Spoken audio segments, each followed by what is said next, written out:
Yo,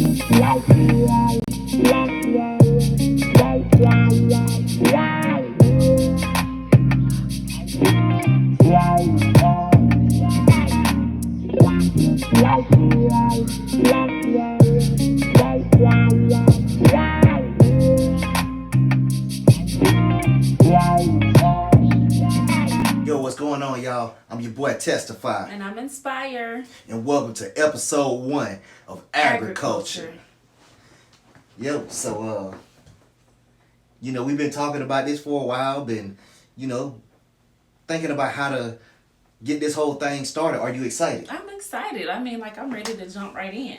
What is Aggra-Culture? Why are we here? What are we doing? What have Testify and Nspyre been up to? Because I'm like, it's been a minute. We've been kind of laying low. We've been kind of, staying out the way. Okay. With the pandemic and the, all the fun stuff with the shutdown and the open up and all that fun stuff. So. Well, here we are. Without further ado, like you said, we've been laying low for a little while, but laying low don't really mean laying low with us. Right. It means that we've been planning, plotting, and strategizing. That part. And so you might be asking yourself right now, Aggra-Culture. At first glance, you think about the word that you were taught in school, Aggra-Culture. Aggriculture. I believe I spelled that right. I did spell that right, didn't I? Okay. I don't know if there's 2 G's. Is it? Think, no. It's not. Okay. You thinking about Aggra? I probably am. Mm-hmm. I've been doing that so it's long. Just 1 G. Okay. Either way it goes. So you probably think about the word that you've been taught in school, and that's, pertaining to the working of the land, the growing of vegetables and, the working planting of, and the tilling and the, all that stuff, livestock, all of that. Mm-hmm. And it's not far off from what we're talking about here at Aggra-Culture, Aggra-Culture. It's not far off because we're still going to be tilling the ground. Okay. Yeah, we're going to be tilling the ground over here. But more importantly, we want to focus a little bit more on the back end of that word, which is culture. Right. Specifically for our community. And when I say our community, I'm talking about black and brown people. Right. Because here in America, go ahead, what were we saying? I was just saying people that look like us. People that look like us. People that share our struggles. And so, one of the things that's been going on over the past few years is this constant use of the phrase for the culture. Okay. People do something, they say for the culture. Mm-hmm. They come up with something, it's for the culture. They post something, it's for the culture. Or you probably have a shirt that says for the culture, It's one of those things. And so it got us to really, really thinking, what is the culture? Right. What does that actually mean? What does that mean? Do we even know what the culture is? Because how can we do something for the culture and not first know what is the culture? Is. So tell me, what do you think about that? Listen, so we are many things, right? We are a multifaceted people. The only culture that I know and can resonate with is how I've grown up. Okay, how did you grow up? In America, where you from? I'm from Union Springs, Alabama. Okay. I'm a country girl, so I know a little bit about agriculture. You know what I'm saying? All right. My granddaddy was a farmer and a sharecropper. Okay. My dad was my dad and then their family, were sharecroppers, and so, in Alabama, that was what it was, Okay. I know plenty about tilling the ground and growing, watermelon and sugar cane and collard greens and peas and shelling peas on the porch, and you shelling so many of them that under your fingers get raw and it hurts. Like, y'all, listen. Okay, tell me something. Growing up in that environment, how does that shape what you feel like the culture is for you? Well, my culture is small town. It's slow. Okay. It's community. Okay. It's village. Where I'm from, almost everybody's your kin. Right. Right. Everybody's your cousin, and if they're not your cousin, they're real good friends. Like we really had a really close knit type of community, and so when I grew up, you really didn't know who was or wasn't your cousin for real. Right. Right. So that's why you had to do your due diligence and talk to your people, because we go to school and you start liking people and you find out, hey baby, you can't talk to them, that's your cousin. Okay. Okay. So it was a close knit village type of community. Okay. So then that brings up a whole nother question for me then, right? Mm-hmm. So growing up in that type of atmosphere where everybody knows each other, almost everybody is related to each other, Mm-hmm. what does that do for the community? Like, do you feel like that was good for the community? You definitely have a strong sense of community. Right. There's a sense of pride that comes with it, because when you do something in your town where you're from, everybody either knows your name, everybody either knows your parents. Right. And that could be good or bad. Like, you do something, hey, I know your mama. I used to get that a lot in school. Hey, right. Don't let me call your mama. I know your mama. I know your daddy. I seen him. I know where he is. I'll stop by. Because back then, we were so close. Your teacher would stop by if they needed to. Yeah, actually stop by. Pull up on you. Right. So it was that kind of culture for us. And so, like, it makes you have a stronger sense of community where you want to see, things evolve and get better and grow. And you want to... Would you say that it makes you care more about the community? Definitely makes you care more, because they're your people. Yeah, right. It's your folks. It's your family. You look at it more than just somebody that lives next door, or somebody that I go to school with, or that the relationship is deeper. Store. The relationship is deeper because it's like, these are my people and I want to see them do great. I want to see them strive. Even when you disagree, you still got love for them. Even if you disagree, because at that time, like the time that we grew up in, there was no malice. Right. You know what I'm saying? Most of everything that was going on was done out of love. So even when there were, disagreements, it's probably misunderstandings about, hey, I just want you to do good. Right. And I don't agree with what you're doing, but maybe if we talk it out and listen to each other, maybe you would understand why I'm doing what I'm doing, kind of thing. I don't know. But it definitely gives you that sense of community and that sense of the village idea was very much intact. It was very much, your kids out playing with my kids. If you out of line, I'm going to get you back in line. And that was okay. Right. You know what I'm saying? Like, we understood that and we respected. As long as nobody was crossing lines. Nobody was if you weren't crossing lines, it's cool. You know what I'm saying? But everybody respected, the elders and the authority figures, because they all had your best interests at heart, for the most part. There are those stories that you hear about. Thank God I never really had to experience any of that, where, there's some, the people that you're supposed to be able to trust that did some distrustful things. And that's another thing that we'll talk about as far as the culture, because even in that, the culture was kind of the sweep things under the rug and don't say nothing about it. But it needs to be talked about. Like, people have went through some trauma that they shouldn't have dealt with, and it shouldn't have been covered and hidden. It should have been addressed, and so people can heal from it and move on. So after hearing you talk about how you grew up in rural America and how there was this close-knit community, it made me think about my childhood as well. I didn't grow up in the country. I grew up right in smack dab in the middle of the projects. But the weird thing is it don't sound so different from what you experienced in the country. So where'd you grow up? I grew up on Nina Street, Columbus, Georgia. That's a strip of houses. Yes, explain to us what Nina Street is, because when you explain this to me, I'm like, what? Okay. So what is Nina Street? Okay, Nina Street is this one strip of houses that sits directly in the center of the Farley Homes projects. How many houses you think? I say 50 to 60 houses.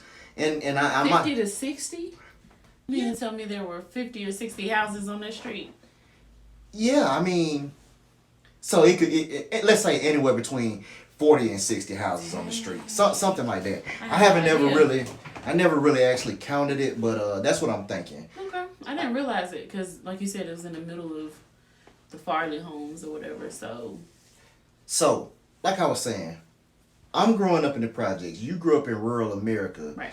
But during that time period between like the late 80s and the 90s time frame, I mean, it was a lot of drug activity going on. I mean, we're at the height of the crack era. All of that's going on Nina Street. I mean, I seen the worst of the worst. But you had a first-hand experience. You had like a front row seat to it. And it's weird because I'm from the country or whatever, I feel like I was kind of shielded from a lot of that. Absolutely. But the crazy thing is that even in the midst of going through all of that and seeing all of that, that same community aspect you're talking about, it existed even amongst those types of people at that time. Mm-hmm. Like, the people that in my age, we all respected the adults in the neighborhood. Mm-hmm. Yeah, we do such and such smoked crack. We do such and such, had been to prison, this, that, and the third, but they were still adults. Mm-hmm. They were still your homeboy or your homegirls, dad, mom, whatever. Grandmas. So we still respected them. You could still get that tail whooped by anybody, and right. And nobody was coming and yelling about bothering my child and all of that kind of stuff like that. So to me, I'm just trying to figure out, like, what happened somewhere between like the 90s and where we are today, mm-hmm. to where some kind of disconnect happened community wise. What kind of shift happened in the culture that we no longer respect one another. We don't look out for one another. We don't respect our elders. We don't respect human life. What was the breakdown? So I think a lot of and are we jumping into it, or we just kind of go ahead, do what you got to do. Look, well, I was just trying to say, like, I know you from the church. Let the Spirit lead you. Stop it. So I think, like, because a lot of people peg the breakdown and the issues with beginning with just the dismantling of Black leaders that we had in our communities, mm-hmm, mm-hmm. that we were able to see on certain platforms and certain levels, that kind of kept everybody together on certain issues. Once those people were removed or assassinated or whatever, I think you saw more of that kind of every man for himself type of mentality. And even with the community aspect of like you were saying, kids doing something and somebody say something, parents kind of are like, hey, don't say nothing to my kid. I can understand where that comes from to a certain extent, because there was a lot of people that were mishandled, a lot of right. adults that misused the title that they had, or the right. The automatic respect that came with a certain age that you have. You know what I'm saying? Like, some people abuse that ability, and so maybe we become hypersensitive, maybe we become overly protective, or maybe you just feel like the generation before you failed you, so you're not going to fail your kid. The unfortunate part about that is that in doing so, we've lost some of our other fundamental, just like traditions, core values. Mm-hmm. Couldn't have said it any better myself. That even though we say we don't want to fail our children in the way that our parents and grandparents did, somehow we failed worse, because now. Go ahead. I don't necessarily think worse, but maybe differently. Okay. Because, like, if me as a kid, like, say something happened, because kids experience stuff like abuse and things things like that happen all the time. And so if you Right. had someone that pushed that under the rug and you never dealt with it, never talked about it, and you just go through life carrying that, like, that's a failure. Right. And so if me as an adult says, you know, okay, I have kids, I am not letting this happen. I am not, you know what I'm saying, allowing anybody to get to this point. And maybe the new parameters that I set for my kids causes maybe the kid to feel a certain way because mama's gonna, you know, protect me, or mama's gonna come to my rescue every time. Right. Like, there has to be a balance. Has to be a balance. But, you know, you can fail them differently. I Right. don't think it's and that's what I was worse. about to bring up, is that I think there has to be some type of balance, because you're right, people have failed with the use of those titles, and so therefore we create this culture of, oh, well, ain't nobody gonna say nothing to my child, Right. this, that, and the third. And so now you're sending your children out into society. They go to school. The teacher literally has no authority, Yeah. because at home you've created a culture of nobody can tell you what to do. Nobody can put you in your place. You ain't my mama, so right. I don't have to listen to you. Nobody else garners that type of respect. Right. And so then on that end, we're really failing the children, because they can't even get the things that they need from those people. Yeah, right, yeah, to that's become good. successful That's good. adults in this society. So we got to figure out where is the balance between what it used to be and what it is now. Because you're right, what we're doing now is not all wrong, but and it's not worse. right. It's not all worse, because there's some worse things happening too. Right. But it's not all worse. It's different. And so how do we find that happy medium and marry the two, so that you can produce, you know, a better, well-rounded generation, a better culture for today's age, because we need that culture. Right. It's needed, you know? I mean, But I do think where it can look like it's worse is, number one, because of social media. And now everybody in the world is walking around with a smartphone in their hand, and they have access to any and every little thing 24 that's hours a happening day. 24 hours a day. So every time when some kid shoots another kid, every time when a gang fight takes place, every time when somebody's car is broken into, every time somebody's home is broken into, it's hyper magnified. it's hyper magnified. But I do think we do have to address the fact that there is an elevated level of young people who have no regard for human life. And entitlement. They don't care if they live or die, and they don't care if the next man lives or dies. I mean, they're shooting up places with men, women, children, Yeah, there's elderly. there's no rules. There's no rules and regulations to Yeah. any of this No stuff. code. No code at What all. happened to the code? Was there a code? That's Yeah. what I want to know. Let's talk about that culture. Was there a culture of code?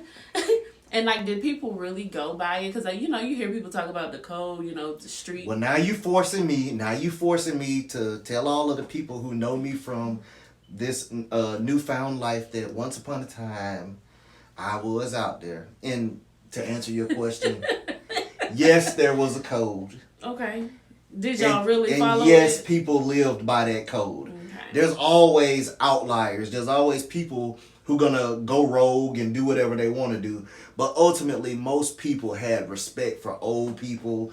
We didn't. Women and children. Women, children, the church.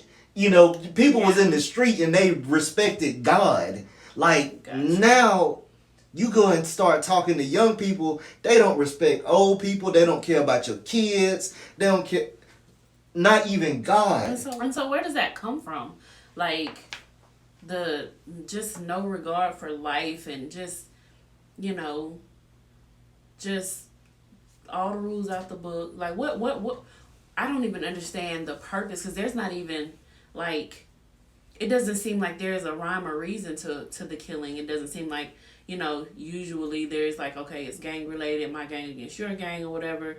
But there's all kind of anybody getting killed that ain't got nothing to do with the gangs, that ain't got nothing to do with whatever that life is. You know what I'm saying? Innocent bystanders, like you said, people going shooting up barbershops with all kind of people sitting in it, like just no regard. So, That on-site mentality. So for me, and obviously I would love to talk with some of the younger people and get their perspective on it, but from where I stand, it looks to me like when you think that your life isn't worth living, when you waking up every day thinking that today could possibly be the last day, and that nobody hears you, nobody sees you, nobody understands the struggles that you're going through, nobody's really there for you, then it makes you just kind of say, well, if nobody sees me, then what's the point of me caring about somebody else's life? So it's a recklessness. It's a reckless abandon that comes with the thought of not being seen, not being heard. And that sounds like the same kind of thing people experience when they go through something like a terminal illness, right? Right. Like at this point, they begin to like neglect themselves. They begin to make irrational decisions because they don't think they have long to live. Because they don't have long to live. So why? So what does it matter? Why? And a lot of times, when that happens, it's because they lose faith in God. They start to feel like, well, if God will allow this to happen to me, then like, what's the point? What's the point? Yeah. Why should I be a good person? Why should I care? You know? So what our young people are really experiencing is like a disease. Is exactly. Really. And I think the bigger part of the disease is the lack of support while having the disease. But it's scary though. It is scary. It's scary because like especially somebody like me. Like I'm gonna be honest, I'm not really, big on street life or anything like that. Never really been exposed to that type of thing. So like as much as you want Okay, can I stop you real quick though? Okay. Can I stop you real quick though? And I don't mean to interrupt. No, go for it. But you're right, you're not from street life. But I think that's where a lot of stuff gets misconstrued at. I think the first thing we got to do is we got to establish who we're talking about here. We're talking about kids. They are. Babies. And when it's projected and played out in the media as thugs, as criminals, then even your own people. Yeah. You gonna shun that. You don't look type of interaction with it. You don't look at them like what they actually are. Babies. A baby. With underdeveloped frontal lobes. Because let me ask. Because they can't even process the finality of the decisions that they're making. Right. Let me ask you a question. As a mother of a son, if at 14, 15 years old, you get a call that your son has done something, something that you didn't teach him to do. Right. Do you then look at him like a criminal? Do you then look at him like a thug? That's still your baby. That's my baby. So why is it that when somebody else's baby, 14, 15 years old, that look just like my baby, why are they automatically a criminal, automatically thrown away? And it's difficult, and I totally understand what you're saying because of how that's done in our world, in the media, like you said, they paint the babies like they're just these hardened criminals or whatever, and I'm looking like, that is a baby. That baby's 15, that baby's 16, that baby's 17, that baby's 18. That's a baby. Right. You know what I'm saying? He don't understand the ramifications of what he's doing. Absolutely. What led him to that point? That's somebody's baby, and I look at them like that's my baby. But I also want to know, how can I reach that baby? Exactly. Because that baby don't know me. Right. And like you said, there's no regard. So if I come at you saying, "Hey, come here, baby," what is he gonna do to me? You know what I'm saying? So there's a fear factor there. There's a fear factor there. It's a natural, honest fear factor, because I want to love on him. Right. I want to tell him, "Hey, baby, I'm here for you. I support you. I'm here. You don't gotta do that, baby. Them streets don't love you. I do." Right. You know what I'm saying? I want to do that. And to some young people, we have had the opportunity to do that. Right. They walk up on you at the store or something, trying to sell some candy for some basketball team that don't even exist. Right. Come here, baby, let me talk to you. What you doing? What you working on? You get okay. I'll bring them in. Hey, look, listen. Let me help you get whatever it is you need, because somebody out here gonna look at you like some hard thug, some criminal, and it's gonna either do one or two things. If you're not that, maybe it's gonna push you to be that because they looking at you like that anyway. Right.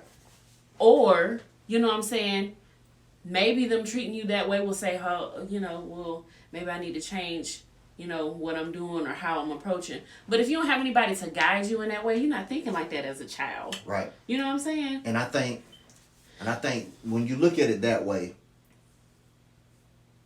we should then shift that responsibility. And for me, I'm always making a call to action. You know, adults.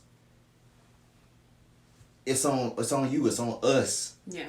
It's on us as being the older people in the situation to say, you know what, this isn't a group of criminals. Right. These are our babies. This is our tribe. These are our cubs, man. Yeah. We got to figure out a way to reach them. And like you said, when you draw them in, when you see them at a store or something like that, that's the first step. Is all of us saying, you know what, let's take that type of an approach to it. Right. But there is a bigger picture. We need to all decide as a community that we want our children back. Exactly. That Because we want have to. It's not enough for just one person to do it.